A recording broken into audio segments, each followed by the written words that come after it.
And welcome to Telford Wrekin Council's inaugural podcast. This is something that we've been planning to do for quite some time, but we weren't quite expecting it to be doing in these circumstances and in this sort of way. My name's Chris Kowalik. I'm part of the communications team at Telford Wrekin Council, and speaking to me from his house is the council leader, Shaun Davies. Hello, Shaun. Hello, Chris.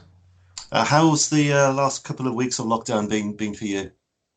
Well, it's been a challenge, like so many people, I would have thought, right across Telford Wrekin and the country, which is to combine every part of your life, whether that be work, personal, social, into one space is very, very difficult. But we're surviving, and we're getting to a bit of a routine now, which is good.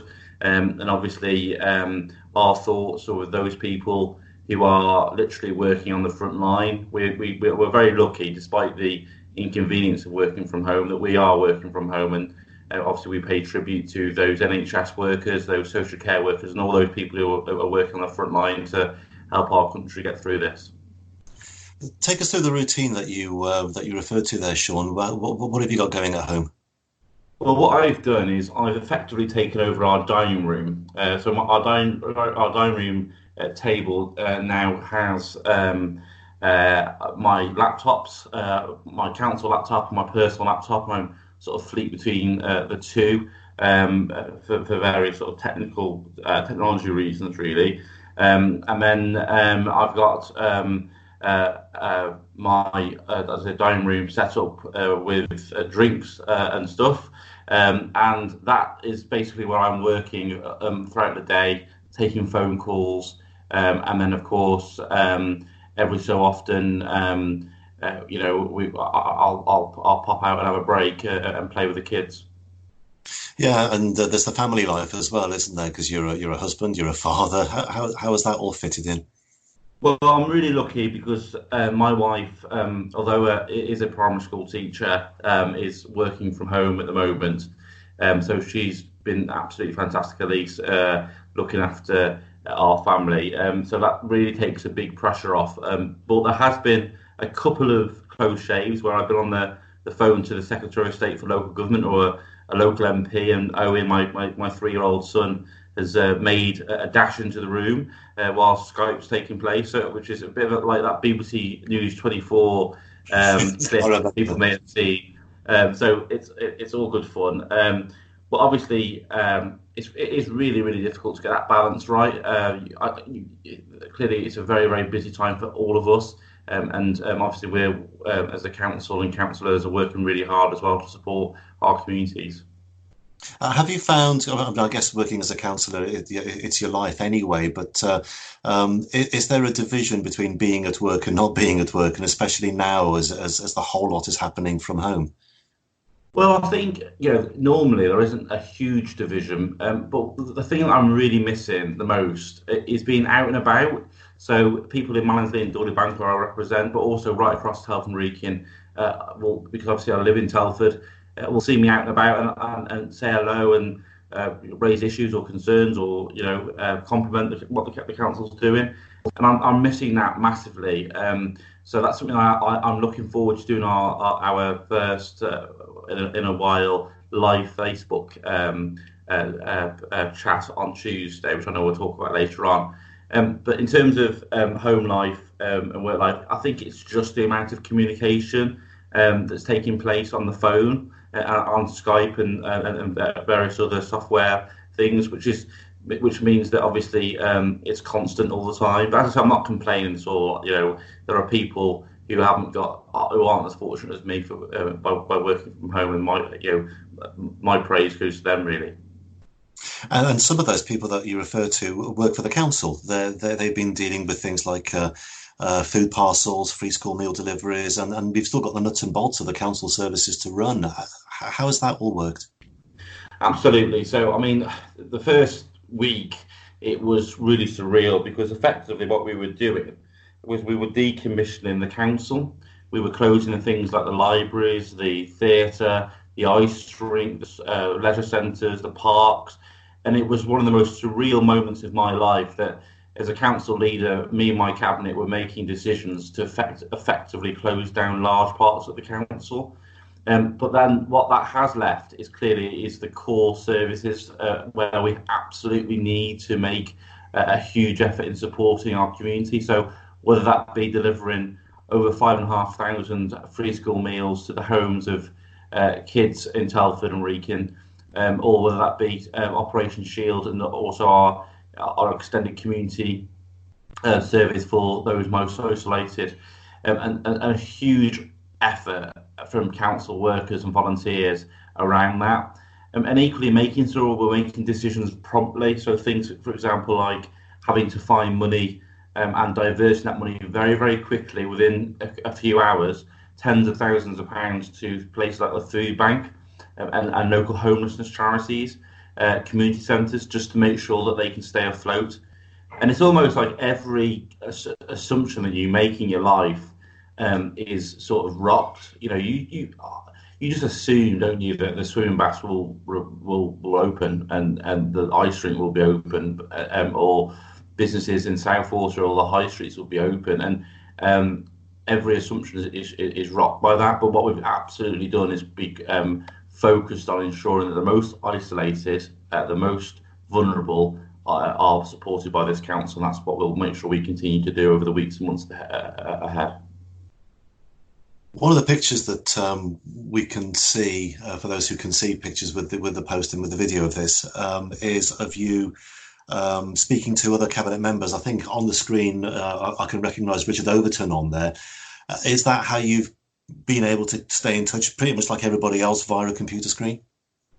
Yeah, by computer screen and by telephone. So what I've been doing with my cabinet colleagues is we're talking all of the time via WhatsApp or phone, but then we're coming together 3 or 4 times a week on the office team site to talk through the priorities and areas that we need to think about. And my cabinet team have been fantastic, all of them.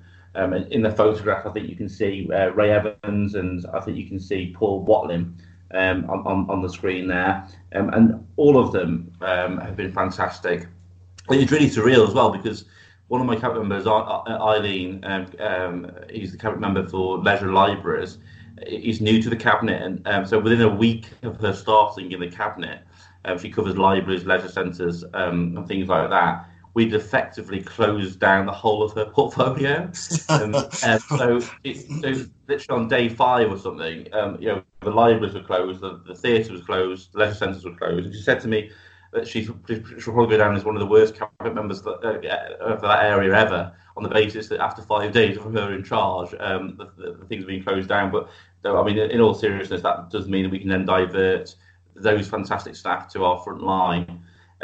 But what I'll also say is we've been really conscious to make sure that we try and communicate as much as we can. There's a lot of uncertainty around, and there's lots and lots of fake news around as well.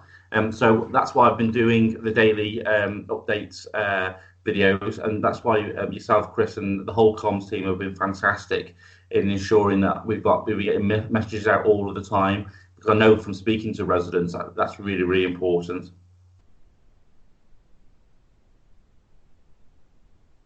And from your conversations with residents, what are the main issues that have come out?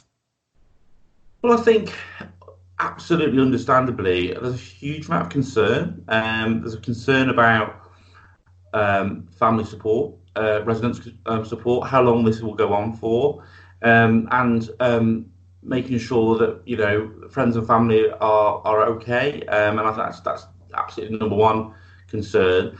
There's been lots of concerns that businesses and individuals have contacted me about, and this is not a criticism of the government at all, but clearly the thing with the government rules are that there are people that fall between the cracks, whether that be people who are self-employed, or whether people who've moved jobs, or small businesses that don't get the support from business. So we've been working really, really hard to make sure that we're matching those people, those concerns, to help and support where possible. And I think the other thing is there is a huge amount, despite the adversity of the awful things that are happening both here in Telford Wrekin and across the country, but about a huge amount of pride. And I think the last 2 Thursdays, we've seen some amazing scenes here, of people applauding our NHS workers, our carers, our frontline staff. And then yesterday, the 2nd of April, we were able to introduce a little bit of a Telford Wrekin twist, which was to add some music to it. And the amount of positive feedback I've had as a result of that has been brilliant. I know we're going to continue that as long as we need to over the next few weeks. Let's go through some of the things that we've, as a council, had to deal with. Social distancing and reinforcing that message. Have people across the borough been sticking to that? I think on the whole, the vast majority of people have certainly understood and embraced and practiced social distancing. And I think, it was in the early days, it was difficult for people to understand why that made a massive difference, but we were able as a council to really clearly, using pictures and graphs, show that if you are infected and you're infecting three or four other people, and those 3 or 4 other people then go to affect 3 or 4 more people, very, very quickly the virus spreads. And therefore, through social distancing, if you can get that infection rate, that transmission rate down, that will save lives. And that is absolutely critical that we continue to do that. And I know it's going to be hard. I've got a family with children, of course, and it will get harder and harder, especially as the weather gets better. But we absolutely have to do that. This virus doesn't spread by itself; it spreads through us. So if we can get that transmission rate down, we'll start to defeat this awful virus. Another thing that you talked about was personal protective equipment, PPE as it's known. What sort of conversations have you had, and who with, and how is that going in terms of the frontline staff? Well, I've spoken to members of Parliament, I've spoken to health bosses, I've raised this at the national level with the local government secretary and through the local government association, because it's really, really critical. Because the test I have in my own mind is, if I was, or my friends or my family are, and I do know people on the front line of this, if they were at work, the least that we could do as a council is ensure that they have the right PPE, and the government has to go faster and further on this. Now, again, this is not a criticism based upon party politics or anything like that, but it is absolutely essential that frontline staff get the support that they need. We know, don't we, that dreadfully sad that doctors and nurses have died already in this country because of their contact rate with coronavirus in hospitals, and we need to make sure that everything that can be done is done to protect that NHS front line, that social care front line, all those workers working with vulnerable people, and we absolutely has to make that a number one priority. Talking about the logistical things that councils had to do, and actually is doing, we've talked about free school meals and handing out thousands of those on a daily basis. You've got the food parcels on behalf of the government, the administering of the business grants on behalf of the government. Now, this is really logistically difficult stuff, isn't it? It is logistically difficult, and I take my hat off to every member of my team at Telford Wrekin Council for the work they are doing. They are working around the clock, literally around the clock, 7 days a week, to make this difference to the community. And we're up for this challenge, and we do not for a second are we going to be scared by the challenge. We will do absolutely everything we can. But listen, also, it's worth remembering that council workers are people too, and that means that they will get ill. They will show symptoms and therefore will have to self-isolate, or members of their family will show symptoms and therefore will have to self-isolate, or council workers have got, of course, caring responsibilities to children or to elderly people in their lives. So we are doing absolutely everything we can at a time when demand is going through the roof. I mean, we had, just to give you an example, we had more telephone calls to our helpline in over 1,500 calls. That's the highest number of phone calls we've ever received as a local council in the history of Telford Wrekin Council. One call every 20 seconds. Now, Of course, we've diverted resource into the call centre, but that's still a huge challenge.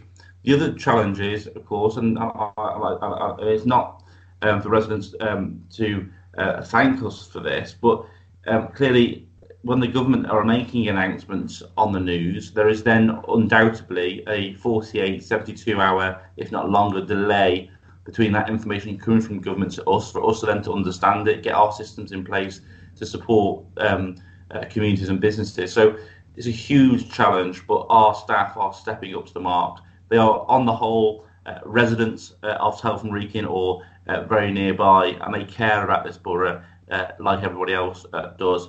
And they're working so hard, and I thank them for that. You talked about the call centre. The call centre physically doesn't exist now, does it? It's all working in a virtual world. That's right. So can you explain how is that working? Because it's lots of people sitting in their own houses now, isn't it? That's right. So I mean, it's something we have done lots of on a smaller scale before, where our call centre staff can work from home or remotely. So, for example, when we had the floods, which feels like a lifetime ago now, It's only a month ago, wasn't it? I know, and it feels much longer than that. But I think most people will agree. But those call centre staff work from home. We've got the technology here at Telford Wrekin, and I've got to say as well, and I know the comms team take the mickey a little bit on my daily videos saying how many people I'm thanking, but it is really, really important to thank people. There are so many people to thank, but our IT departments, are second to none in terms of local government support. I speak to council leaders right across the country all the time, and what we're doing through our IT is second to none, and that's because we've got a fantastic in-house IT team, and I'm proud of them all. And so this means that our own staff and staff who don't normally work in customer services can then log in from home and literally take the calls from our residents through the various lines, and that makes a massive difference in terms of our capacity and our ability to deliver. So the resident calls the normal number, and it goes to whichever call taker is available at the time, or the next available call taker, wherever they may be. Wherever they may be, yeah. So literally, there are staff in their front rooms or their dining rooms or kitchens or whatever, wherever they're working in their house, taking those calls. And as far as the residents are concerned, of course, there's no difference because they're ringing a local number, and that local number is then patched through to the next available call center, the call handler. And I just want to say as well, it's really important that we as the public understand that our call centre staff are working under immense pressure, dealing with things like, for example, old people living by themselves, very, very scared and isolated, needing help and support. The next call that they then take after dealing with that call might be you talking about an issue of business support or council tax support, and they will deal with you as professionally as possible. And it's really, really important that our members of the public and our residents, of course, deal with and treat our staff with respect, because they deserve nothing less. Quite right too. Let's go back to the free school meals. We talked about 5,500 of those being handed out on a daily basis over the last couple of weeks. Again, let's talk about the practicalities of this. How was that made possible? How did that work? How did you manage to get that many meals out every day? Well, of course, this is unprecedented because we've got around 5,500, a little bit more than 5,500 children in Telford Wrekin that get their free school meals normally every single day at their school, and our fantastic catering teams in schools provide that food. But what we had to do very, very quickly, within literally hours of the government deciding that they were going to close schools, an initiative I supported, by the way, we had to understand what was the quickest, safest way to get food to some of the most vulnerable kids in Telford Wrekin. Now, clearly, one option was that kids came to their school as normal, but the difficulty with that, of course, is it would spread coronavirus around much faster, and it defeated the object of schools closing. So what we were able to do very quickly was divert around 150 members of our team across the council, from planners to leisure assistants. We use our fleet bus service to get our members of staff out. We use a database, and I know that in the early days there was a couple of teething problems in terms of the database that we used, a little bit outdated in some areas, but on the whole was fine. To then literally deliver and then knock the door and drop the food out. Now, when you consider there's around 25,000 kids being fed a week, and each of them get a sandwich, an apple, and some other food, that's a huge logistical nightmare, from ordering the food to make sure we get 25,000 apples in the first place, then packing those into a bag and deliver them. So it was nothing short of a fantastic team effort. And what was really heartening as well is the appreciation that our staff found from people on the doorstep when delivering that food, and indeed the emails I've received as well. Because we didn't, as a council, didn't have to step into that. We could have waited for the national scheme to come in. It's going to come in after the Easter holidays, but we decided it was really, really important that we very quickly entered into that space and filled that void. So that was free school meals. We're now going into the government's national voucher scheme. So different arrangement coming up, but something that the council is dealing with right now, and it's pretty fresh because the money's only just come in for the council to administer, is the business grants. And again, practically, how is that working? You know, how many applications has the council had, and how quickly has it got to turn all this around?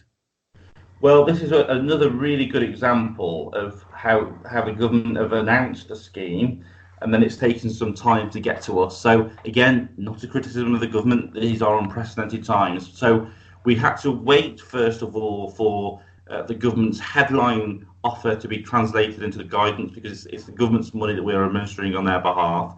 So that came in very late on, and then the money itself didn't come into our bank account until a couple of days ago. So we had to then very quickly manage the system of linking the database with the money, have a system of applications, because that's what the government said they wanted to do.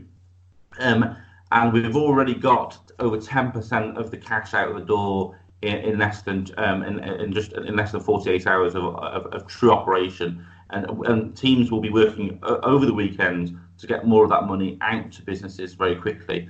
But of course, that's in itself is complicated. But what becomes more complicated, as I've already spoken to a number of businesses, is those businesses that fall just short of the guidelines, and they want to know clearly how we are going to help them, if we can help them, or to raise their case on behalf of them to the government. So, just as a very quick example, the help is available for those businesses with a rateable business rate value of up to £50,000. Now, that sounds good, but if you're a business and your rateable value is £51,000, you're falling out of the guidelines. So that businesses quite rightly want to understand what support's available to them. So there's a huge logistical thing to sort out. But again, our teams, our business support workers, our staff right across Telford Wrekin Council that have then been diverted into that area of work have done a fantastic job. This is the profit on the business that you were referring to there, yeah? Yes, it was, yes. Or and the rateable value, it all depends on the circumstances. Lots and lots of guidance, lots of support out there. And even today, actually, the government have updated their guidance in terms of the business interruption scheme. So we have to make sure that we're up to date and understand the latest information so that we can pass that on to our businesses here in Telford Wrekin.